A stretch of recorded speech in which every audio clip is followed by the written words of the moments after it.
don't have to cook twice. Listen, big meal prep gal, so That's I'm here right. for that. That's right. There you go. Tupperware. That's exactly right. For you guys coming back into the building, obviously the bye week, what do you say to the guys? Is it completely fresh? Was there anything you say, hey, while you're away, look at this, or what's the approach?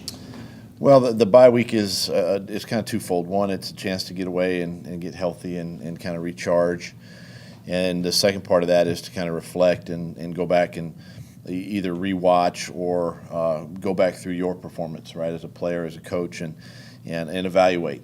And then as we get into this week, obviously we're back into a normal week, as far as preparation goes, and really it's my job as the head coach to really make sure the guys stay focused and locked in. Having some time away is good, but at the same time now it's time obviously to get our work in. In watching the tape back, what is the situation as you see it at linebacker with Devin and Chad? Well, I think both guys have they've shown us enough that they can both play in there and play well, and I think now this back third of the season here or half of the season, I think you'll see more of a rotation with those two guys, and it's a great opportunity for both of them, and this week in particular because of the unique style of Baltimore's run offense. You're going to have to probably use as many of those linebackers as possible. What type of players Lamar Jackson? Really, really good one. How do you contain a guy like that? It's you just hope to slow him down, honestly. Have gone against him before, and he definitely can beat you both running and throwing. And you just got to be, you got to be committed to the discipline of your job, and it just comes down to that. And obviously you got to win your matchups, on defense, and you can't let your eyes wander. You got to be disciplined there. And you just, like I said, you just hope to contain.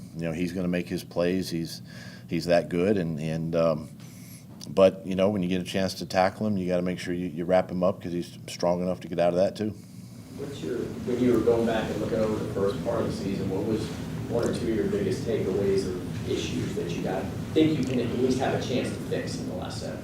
I think we've got to, on defense, shore up the pass defense. Obviously the pass rush and some of the assignments in the back end, and sometimes too it comes down to maybe just simplifying some things, on defense, and just making sure that we kind of hone in each week on a game plan as far as the players go, and coaches are presenting it in a manner that they can understand it, obviously. And I think offensively, you look at the red zone as a glaring, the turnovers in the red zone. It takes points off the board, and even though number-wise, offensively, we're in a good spot and we've been playing well there, those things really hurt you, and they can not only take points off the board, but they can lead to losing football games. That, and third down's been a little inconsistent. The first 10 weeks, and so those are areas that we've got to improve and kind of be more consistent in those areas. What can you do to pass rush blocks, though? The guys are your guys, and the scheme is Yeah, the guys just got to continue to work. The coaches got to put them in a position to be successful. If that's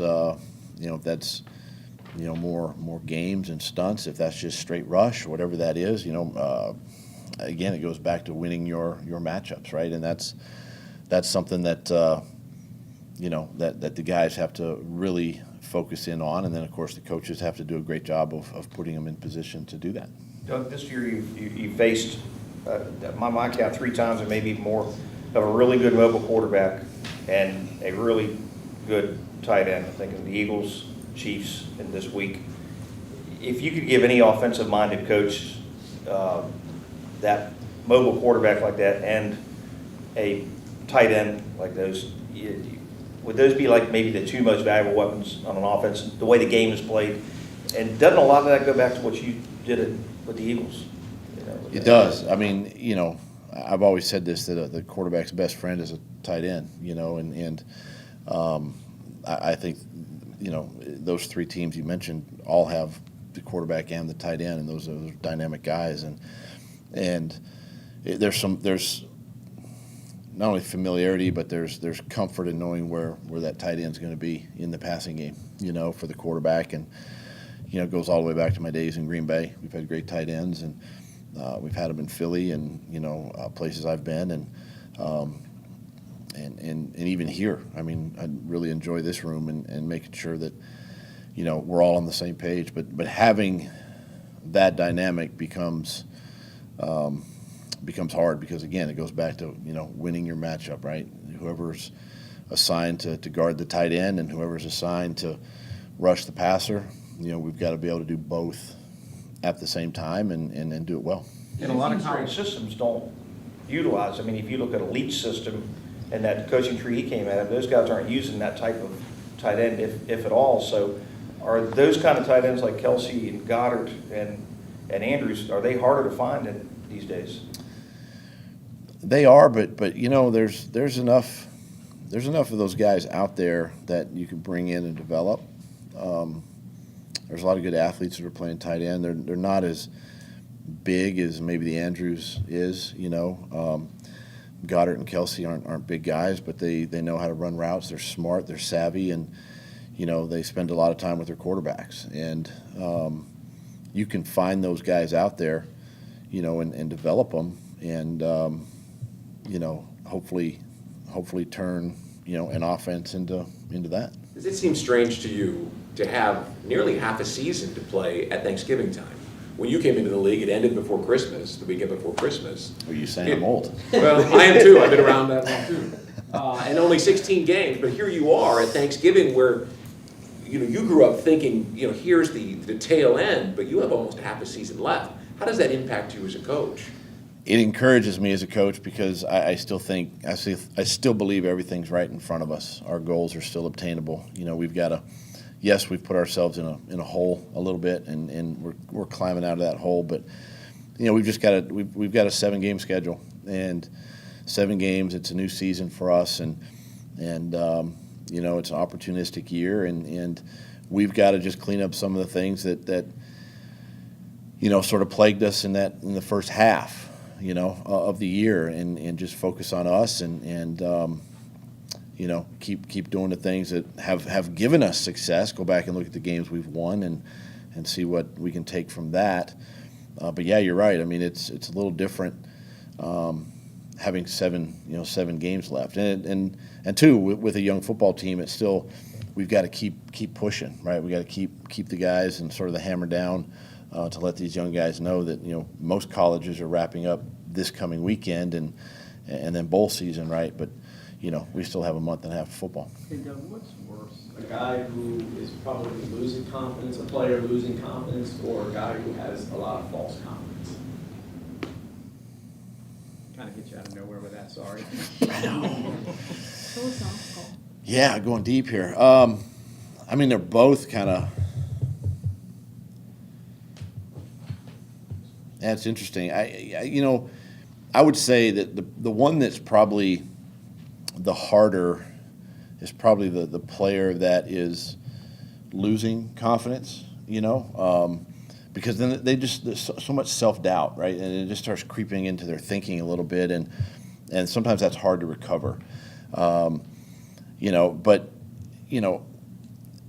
I was in a situation in Philly where, I took a receiver and he was a first-round pick and had to put him on the bench for a week, because that doubt was creeping in. And, he struggled, catching the football, and the media was on him and fans were on him, and it was just tough. And so all that self-doubt and the confidence started, you could see it, right, each week. And, you feel bad for the player, but at the same time, you got to do what's best for the football team.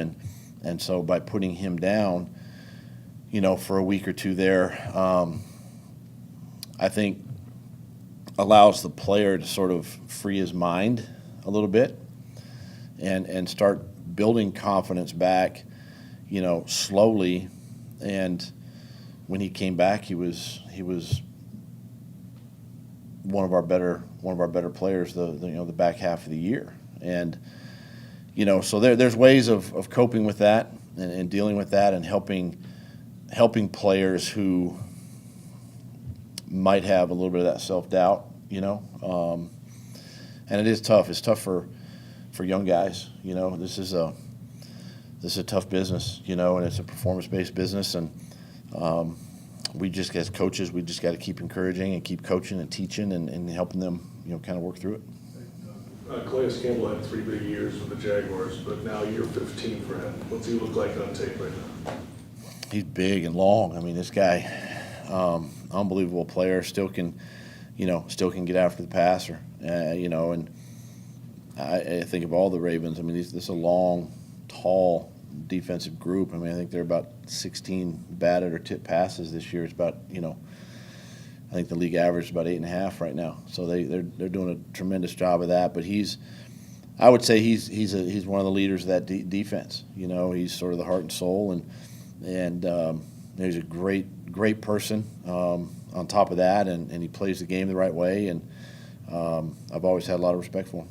You guys struggled to run the ball against the Chiefs. I know Thank you. TJ said, yeah, no problem. TJ said a big thing that they took away was the perimeter, and obviously knowing the athletes that Baltimore possesses, how do you avoid that situation happening again? Yeah, I thought the last 2 ball games, the teams that we played did that. Took away some of the, because that was early on. That was kind of our strength, right? That was the perimeter game, and then it forces us to adjust and make some decisions that way. But that's just game planning. That's just the game, and we've got to get back on track. This week we got to try to run the football. I mean, that just opens so many things up, just like it does for Baltimore. In the run game, and you dabble in a little bit of everything in the run game, just kind of see what works. Throughout the course of the game, and then you stick to it. But I think this is they're a top 3 run defense, and haven't given up a 100-yard game to a team this year. It's a tremendous group, and they present a lot of problems because of these guys. What you got to understand, these guys have played a lot of football together, right? It's a vet group played together, even though it's a new coordinator. Scheme-wise, it's the same, right? And they've played a lot of football together. There's a lot of confidence there. Mixed fronts, mixed personnel, blitz you at any time, and they create some havoc that way. So it's a challenge. It's a challenge to run the ball, but you still have to try. They kind of struggled early on in the sack department. They were, kind of similar, I think, in some ways to some of the pass rushers here. They were getting pressures, but they weren't necessarily getting home. What have they changed in the last few weeks that now they've seen that sack number rise? I think what is shown up is their teams are falling behind on first and second down. There's a lot of second longs. There's a lot of third and longs, and that's what any defense would want to get you into as an offense, and that's what they've done. And they've been able to just cut their guys loose. And again, it's an active group, and they're getting after the passer, and they're creating more sacks that way, more opportunities. What do you stress to Trevor this week, just in terms of decision making, when they have so many guys in the secondary who are kind of known as ball hogs? I mean, you just got to be disciplined. You really got to study the film, and understand coverage, because it's going to be different every snap. It's not like Indy where you kind of knew where the guys were going to be or something like that. These guys are, he's going to mix coverage, and you just got to be on point. Ball's got to come out. You got to make great decisions pre-snap, and then trust it. Trust the read. Trust your eyes, and be accurate with your throws. And then this is a bit off topic, but thoughts on Fred Taylor being named a semifinalist for the Hall of Fame? Yeah, excited for him. I mean, I can remember him, as a player, tremendous player, and for the Jags, and a tough one to bring down, and just excited for him, and pulling for him, and hopefully it works out. Like, how imperative is a better start? The last 2 games, you guys dug yourselves holes. I think Baltimore's led by double digits in every single game this season. We've got to be better in the first quarter. I thought the first 8 weeks we did a nice job in that first quarter, scoring points and kind of having leads, but that's something we've got to get back to. Try to keep it. You don't ever want to be down 17-0, especially a team like this that's playing well right now, and it just opens up a lot of stuff for them. But yeah, it's crucial that you come out and try to score early. You guys struggled with the zone read with Daniel Jones, Jalen Hurts earlier in the year. How do you change that? I know Lamar is very different than both Different those guy. guys. He's a Yeah. different But guy. I know it's something that you And it's guys. a different style of you run said you game. Stress, trying to Yeah. stop that, so. I mean, it's different. It's a little different. I mean, some of the principles are the same, but you see some veer scheme, offensively. There is some zone, read zone stuff. And, there's obviously just quarterback runs, design quarterback runs. I think, Greg Roman does a good job of designing, plays and for Lamar. And it's just, again, it comes down to just all 11 on defense, just locking in on that particular play and stay disciplined and trust their technique and trust the scheme and try to corral as best they can. I know you guys talked about contain with Patrick Mahomes, and I know he's more of a scrambler per se, like you said, more of the design runs for Lamar.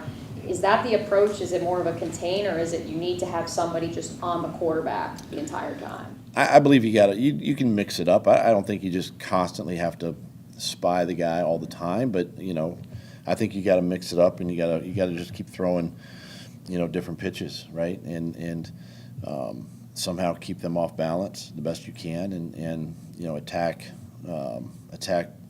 when you can, and again it's that's the beauty of football. Obviously it's the chess match of the two teams and the game plan and how either team wants to play the game. And again, it's just the more you can. The thing is too with a guy like Lamar is if you can get him on the ground, you got to get him on the ground, right? You just can't let him run in space, and that's where he gets extremely dangerous. You mentioned the team's goals still being in front of them, and on Monday in the locker room, guys kept using the word playoffs. Do you think this team has what it takes to make that run late in the season to kind of get into the postseason? I'm encouraged by the attitude of the team.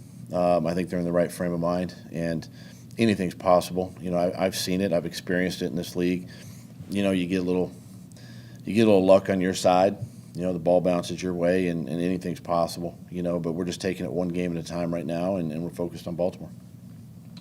Thank you, Doug. Thanks, Doug. Thanks, Doug. All right, guys. When was the last time Doug